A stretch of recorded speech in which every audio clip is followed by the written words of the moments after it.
Canada Mortgage and Housing Corporation is driven by one goal: housing affordability for all. They're about solving housing affordability together.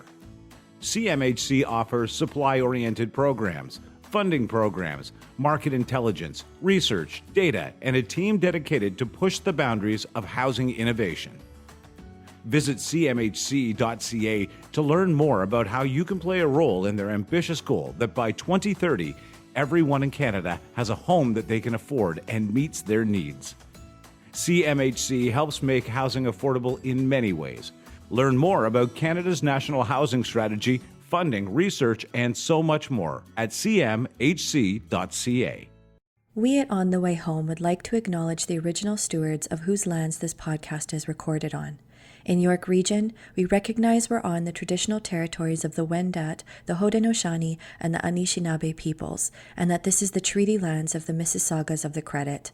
And in Vancouver, we acknowledge that we are on the unceded territories of the Coast Salish peoples, the Musqueam, Squamish, and Tsleil-Waututh, whose presence on these lands continue to this day.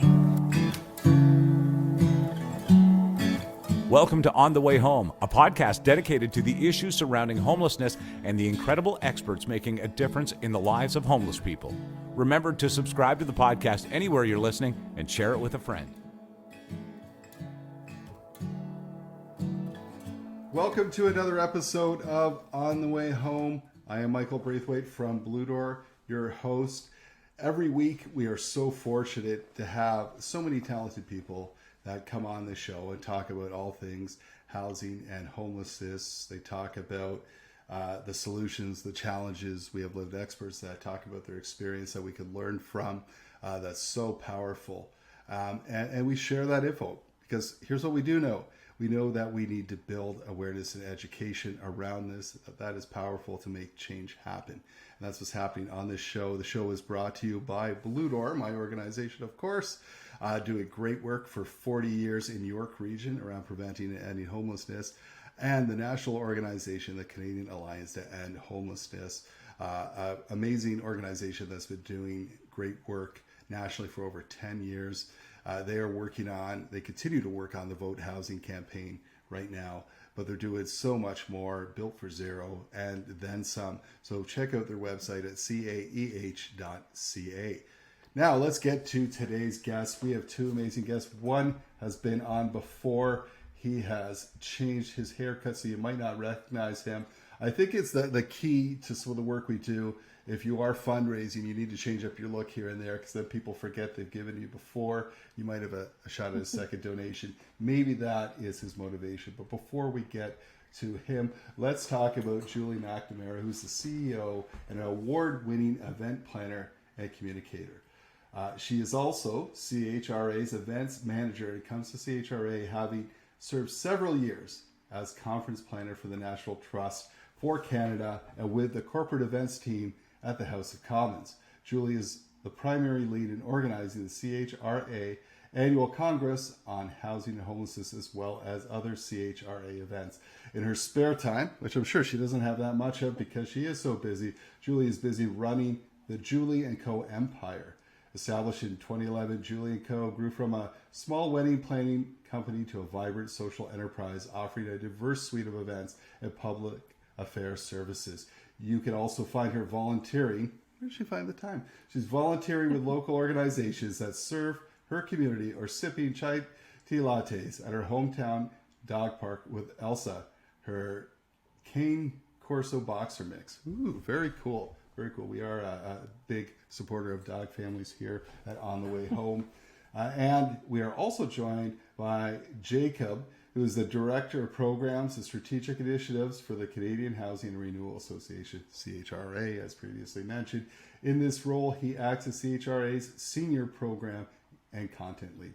He is pivotal in working with government, private, and nonprofit partners to disseminate knowledge, bolster innovation in the housing sector, and work toward a future in which all Canadians have safe and affordable homes of their own.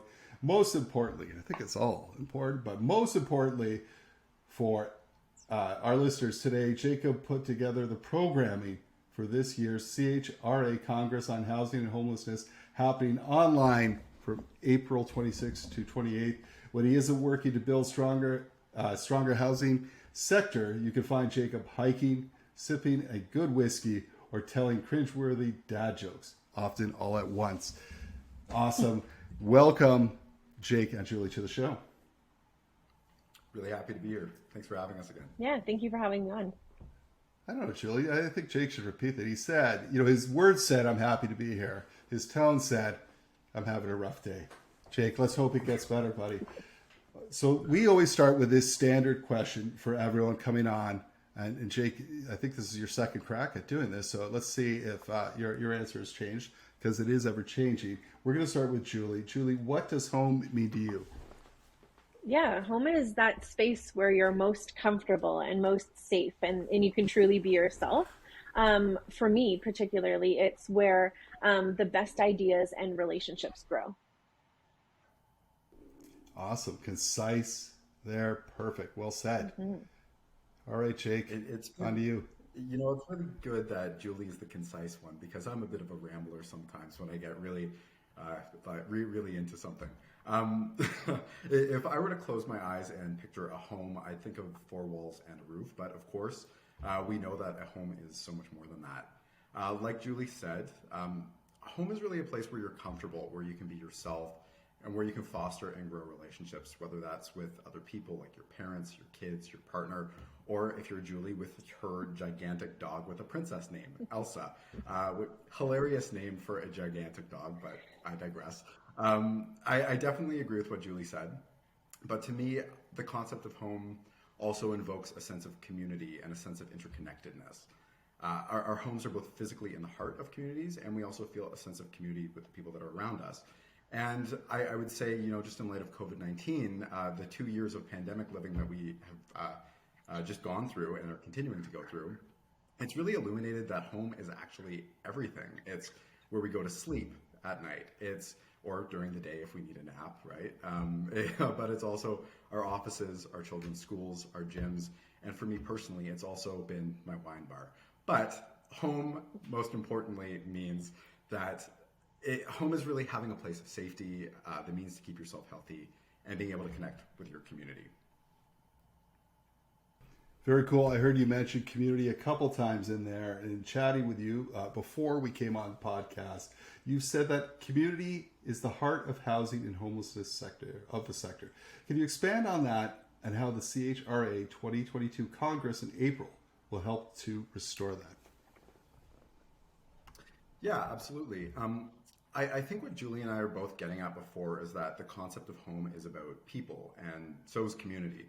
The three are really intrinsically linked, and every person that I've met in the housing and homelessness sector has been drawn here because we're very people-oriented.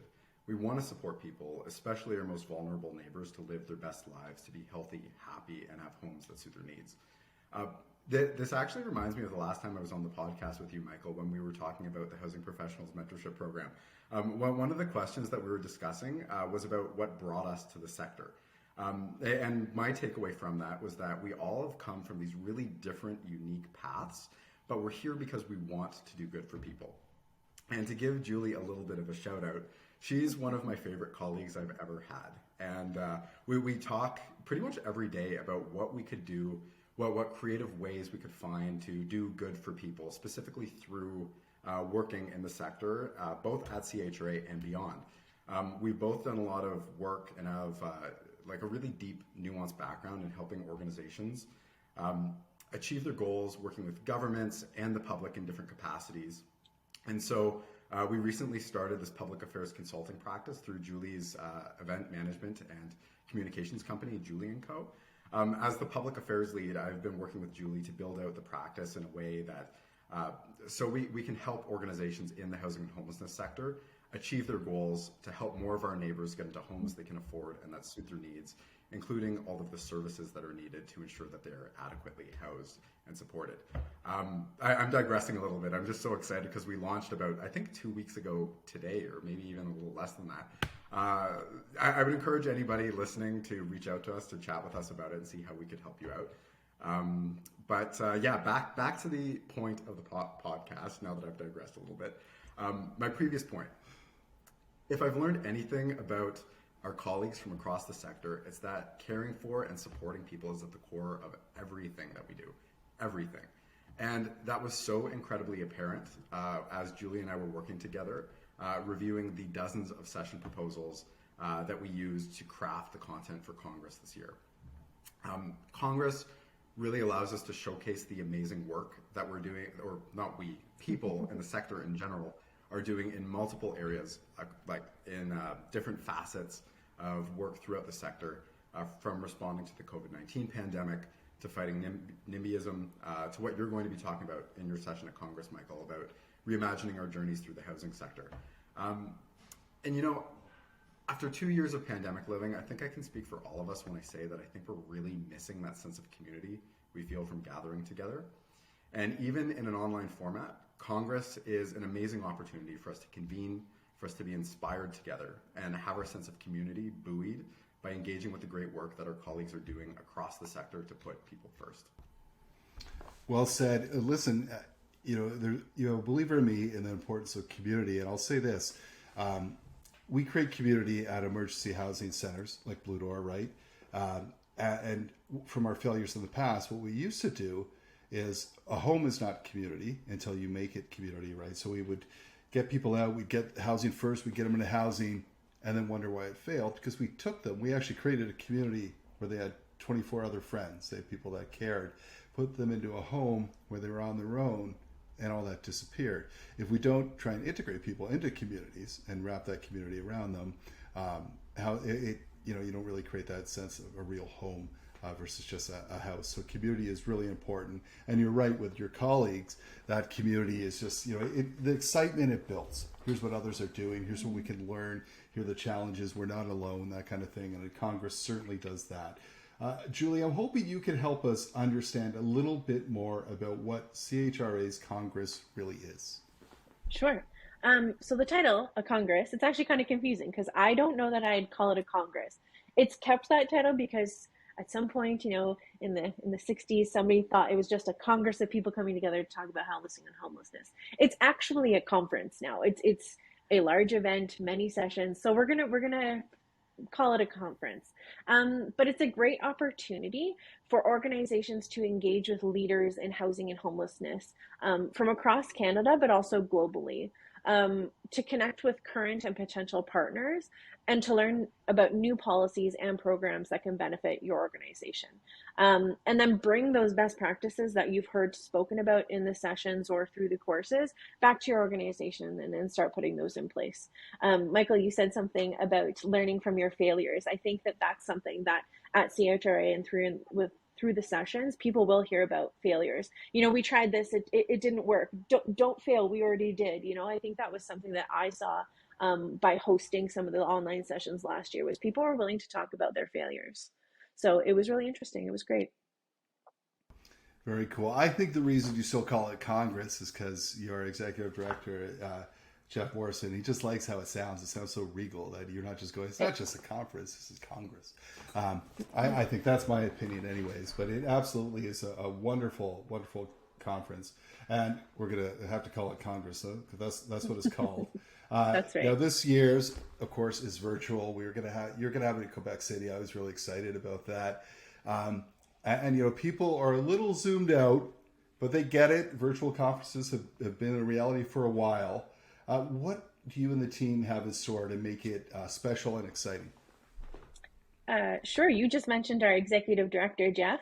I think he's learning how to tap dance for the opening ceremony. So that's going to be new and exciting.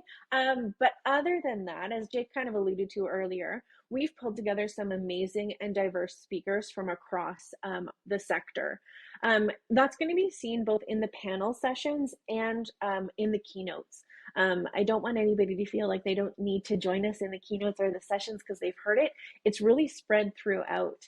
And if we were in person in Quebec City, I just wanted to speak for all of the CHRA staff. We were all looking forward to going to Quebec City too, because it's a wonderful place, but also just to see each other again in person.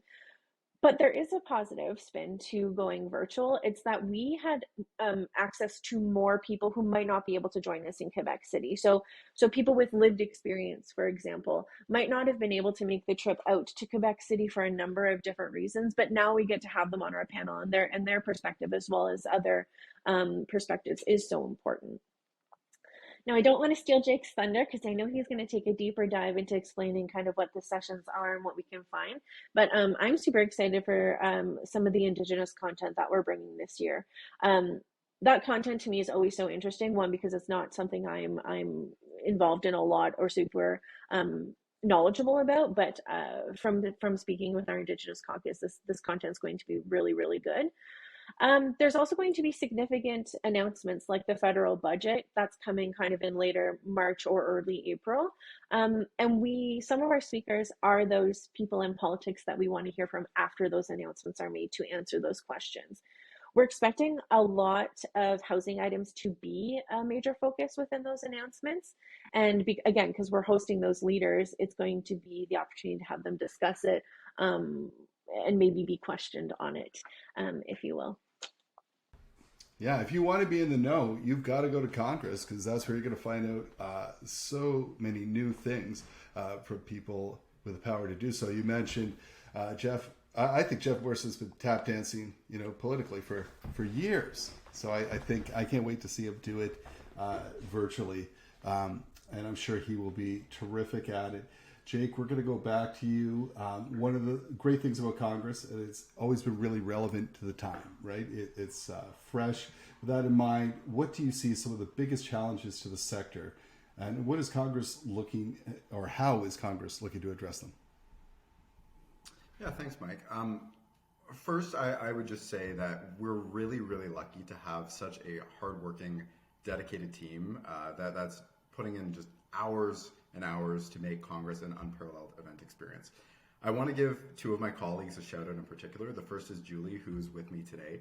She is our Congress quarterback. She is our logistical genius. We really couldn't do it without her. And also to our colleague Leah Blunden, who is our communications manager, who actually does the work of more like 18 people. The two of them are really at the heart of making Congress happen, and I absolutely love working with them. Our entire team really cares about the sector itself, and also ensuring that the Congress content that we put out reflects a combo of the big challenges impacting the sector and what members have told us they want to learn about, which typically overlaps and meshes together quite well. I think we can all agree that there are just so many challenges facing our sector. Affordable housing shortfalls continue to persist, with the financialization and commodification of housing hampering our progress on addressing those shortfalls. Providers of multiple types are being pushed to increase their capacity, while often lacking capacity to put in the groundwork to actually increase their capacity. And on top of that, NIMBYism is still rampant. I could make jokes because that's my coping mechanism, but really the problems are just, the challenges are just so endless. At Congress, we try to help by providing a platform for experts across the sector to talk about the work that they're doing to address these problems. We engage with a diverse array of sector leaders, other practitioners, and academics to unpack a lot of these challenges, as many as we can with the time that we have in that 4-day stretch. Yeah, 4-day stretch in April. And this year, we're going to be having sessions on multiple topics, including unpacking the financialization of housing, scaling up innovations like commercial to residential retrofit projects, fighting NIMBYism, exploring funding opportunities, economic reconciliation with indigenous peoples, and much, much more. Wow, that sounds exciting and right on. As you said, very, very relevant to the time. As always, you've got some special headliners lined up. Can you tell us who they are and what they'll be addressing? Yeah, absolutely. And Mike, Julie and I are so excited about this year's headliners. In one of her first major appearances in her new role, Canada's first ever federal housing advocate, Marie-Josée Houle, will be wrapping up Congress with a fireside chat on implementing the right to housing. Personally, having heard from countless members of ours asking about the topic and the work of the advocate in general, this is going to be a really amazing opportunity for our sector to hear about Marie-Josée's work and learn more about what's going to go into implementing the right to housing, which is so important for our sector and making sure that everybody is adequately housed. Another headliner we're really excited about is one of our keynotes, Justin Kingsley. Justin was press secretary to Prime Minister Paul Martin in the early 2000s, mid 2000s. He's led a really storied career in marketing and advertising, and most importantly for our purposes, Justin is an award-winning storyteller and creative strategist. And we're at a time when our sector is facing so many challenges, like I was saying earlier. It's so imperative that we can tell a compelling narrative so that we can get buy-in from outside of the sector for action on housing and homelessness. And Justin's keynote will inspire our sector to do just that. That's amazing. I look forward to both of them. Listen, you guys never miss the mark with your headliners. They're always so impactful and amazing. I don't know how you keep doing it, but you do. You keep knocking it out of the park. They've been great. What are some of the topics you are most excited about this year? You mentioned some of them, and I'm sure there's overlap, but what are some of the ones that you are most pumped about, Jake? Yeah, thanks for the question. I'd say the best thing about Congress content in general is that we try to make it as representative of a lot of the big challenges facing the sector, and we provide that national platform to showcase some of the great work that's being done from coast to coast to coast. I'm really excited for this one session in particular. It's called Housing Journeys Reimagined. It's featuring this fellow that I refer to as the man, the legend. His name's Michael Braithwaite. We kind of have the same haircut now. Great guy, at least okay guy. And as you know, Mike, in your session, you're going to be appearing alongside our friend, the supremely talented Adrian Piccini of SHS Consulting and Josh Bernard from Habitat GTA to showcase your Solutions Lab project envisioning a new pathway to challenge the typical journey along the housing continuum. I'm also really excited for our session unpacking the financialization of housing in Canada, which many in the sector consider to be the existential threat right now. Like it's the big one. So for that, we're welcoming thought leaders Martine August, Penny Gerstein, and Andrew Crosby to define financialization and discuss how to combat it with public policy, community engagement, and more.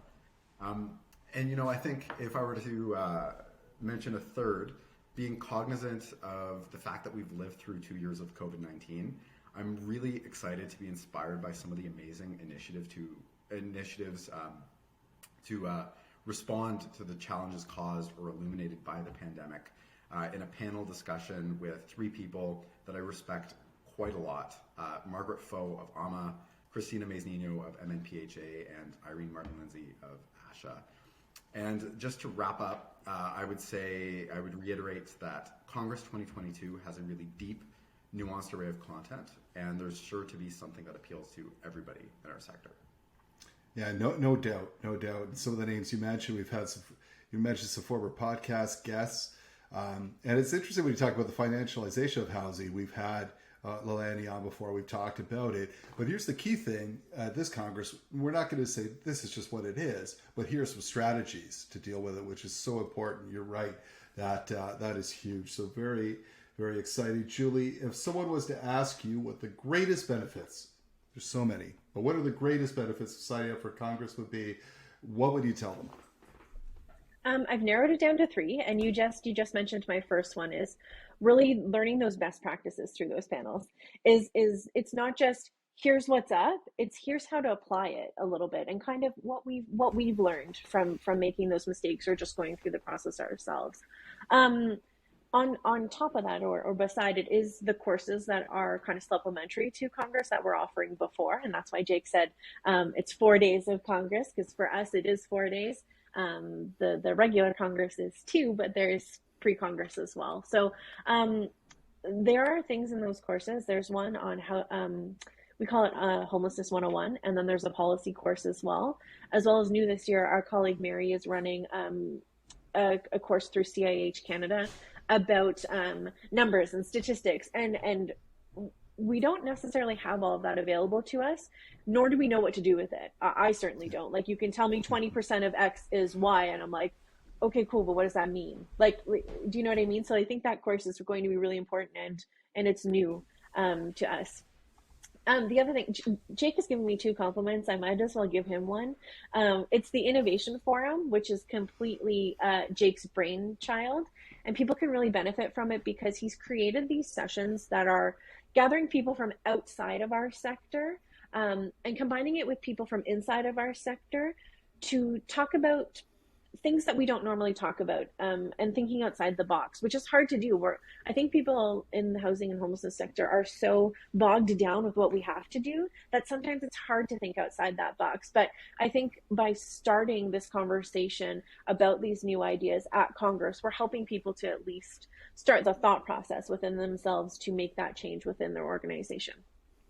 And the last thing I'll talk about is CMHC's what we're calling engagement rooms. They were physical rooms at Congress once upon a time, but now that they're virtual, essentially what we're doing is we're sending around a sign-up sheet, for lack of a better term, to Congress delegates where they can sign up for request help or advice from a CMHC specialist who works in their area of expertise. So that can be and in somebody working with Indigenous communities to know more about what CMHC can do from them, or anything that CMHC would cover. So the topics were really broad last year. It's hard to kind of even make it a high level. What can somebody request from them? But these meetings happen over Zoom, and they're scheduled by the CMHC specialist and the person requesting it. So it's really kind of on your own time outside of Congress, but it's only offered to Congress delegates. So they're really highly sought after. There is a maximum to the number of meetings that CMHC is willing to give to us, but so sign up quickly is my advice. That is so exciting, Julie. I mean, I love what you're saying too about Jake's brainchild there too. Is what we're doing isn't cutting it. We have to think differently, and we have to engage the not the usual subject, to push forward. And with CMHC, who's a huge friend of this podcast, we have them on to talk about many of their programs, because I think people just don't get there's so many things that CMHC does that can support you and get you through. And if you don't know about them, hey, sign up for Congress. And this is an added bonus. You get to chat with them about all these different opportunities and things that are happening, and how you can move forward with it. So exciting. And of course, the most important question of the day is, where can people go to find out more about Congress? And most importantly, how can they sign up? Yeah, exactly. So you can go to CHRA's website, which is chra-achru.ca. There's a little button on there that's called Virtual Congress, and you just have to click it. It takes you to the registration page. So it's quite easy, but if you have any questions, my inbox is always available. You can find it at that same website. And I know that Jake and I hang out a lot on LinkedIn. So if you want to connect with us, that's probably the best way to do so as well. So cool. Listen, I'm going to urge everyone, sign up for Congress. I'm super excited. I'm always excited about it. I wouldn't even have to listen to this to know I want to attend. But after listening to the two of you, even more excited, because there's so much work to be done. The challenges are huge. And at this conference, you're going to find out and share and learn so much. You're going to be pumped coming out of it and want to move this sector forward. So I urge everyone, go to the website, sign up, be part of the solution. Thank you so much, Jake and Julie, for joining me today on the show and sharing all this information. Thanks so much for having us. We're really happy to be here. Yeah, anytime. We're happy to come on and chat. Awesome. Well, there you have it. Listen, don't just listen to this podcast and say that was interesting. Go immediately to the website at CHRA, sign up for Congress. It is really, really affordable. No one does virtual like this team. They're going to make it exciting. There's going to be relevant, new, fresh info. You're going to get insights that you wouldn't get anywhere else. No, I'm not on their payroll, but I'm telling you, I'm in this sector. This is where it's at. There are really two big conferences that you need to attend. There's this one, and of course, CAEH's conference in the fall. Do them both, and your mind is just going to explode with all the important and relevant information coming out of it. But Congress is coming up in April, so get on board, share this, invite your colleagues. You can attend from anywhere because it is virtual. It's opening up that opportunity. You don't have to travel. You can do it from the comfort of your home. Wonderful guests, passionate guests, always here on the way home. Today's episode was no exception to that rule, and next week's will not be either. Thank you so much for joining us. We'll see you next week on the way home.